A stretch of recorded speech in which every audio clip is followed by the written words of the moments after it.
I only took the night shift because it paid $2 more an hour than my last job. The storage facility sat outside town, surrounded by empty fields. During the day, it looked normal: orange doors, security cameras, tall fences. At night, it felt abandoned. On my first shift, my manager, Carl, handed me a flashlight.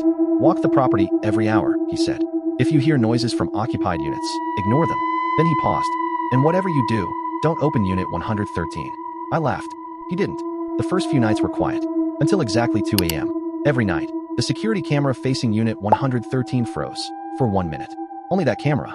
Nothing else. I asked Carl why. "Old equipment," he said. But I knew that wasn't true. I'd helped install the new cameras only a month earlier. On the 5th night, I heard 3 slow knocks. They came from inside Unit 113. I looked at my watch. 2 a.m. Another 3 knocks. Then a whisper. "Help."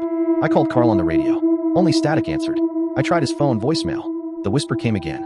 "I'm cold." My hand reached for the lock. Then I remembered Carl's warning. I stepped back. The knocking stopped, completely. Like whoever, or whatever, was inside knew I'd made my choice. The next morning, I checked the rental records. There was no customer listed for Unit 113. No rental agreement. No payment history. Nothing. It was like the unit didn't exist. That should have been enough to scare me away. Instead, I brought my own camera to work the next night. At exactly 1:59 a.m., I pointed it at Unit 113. The clock hit 2 a.m. The facility cameras froze, like always. Mine didn't. At least, I thought it didn't. Later, when I watched the recording, 1 full minute was missing. No static. No glitch. The video simply jumped from 1:59 to 2:01. I couldn't explain it. Then something even stranger started happening. Every morning after work, I'd find cash in my pocket. $20. Then $50. Then $100. Always old bills. I checked the office security footage. Nobody came near me. Nobody touched my jacket. I asked Carl if he was messing with me. He looked pale. "Don't spend it," he whispered.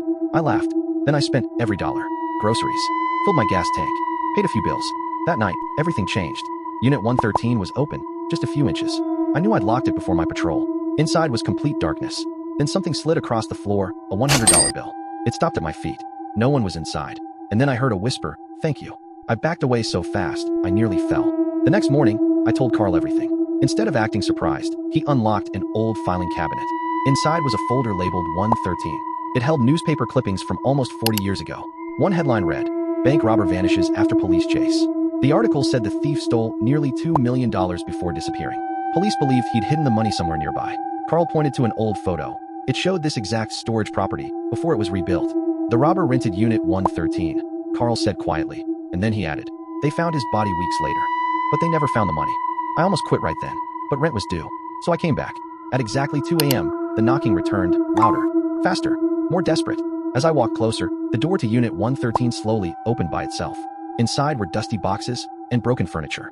Nothing unusual, until my flashlight reached the back wall and found a metal safe. Its door hung open. Inside were stacks of cash, more money than I had ever seen. Sitting on top was an old wallet. Inside was a faded driver's license, the bank robber. Then I heard footsteps behind me. I turned, nobody. The whisper returned, "You spent it." The room became freezing cold, unnaturally cold. "You owe me." My flashlight went out. Everything around me disappeared into darkness. Something grabbed my wrist. Its hand felt like ice. I ripped free and ran. The door slammed shut behind me. The next morning, I went back, with Carl. Unit 113 was empty. No safe. No cash. No wallet. Nothing. I walked straight into the office and said, "I quit." Carl nodded. Then he asked one question. "How much did you spend?" I replied, "About $400. He slowly rolled up his sleeve, and thin scratches covered his arm. "I spent 30, he said. "I get one new mark every night." I laughed, until I looked at my own arm.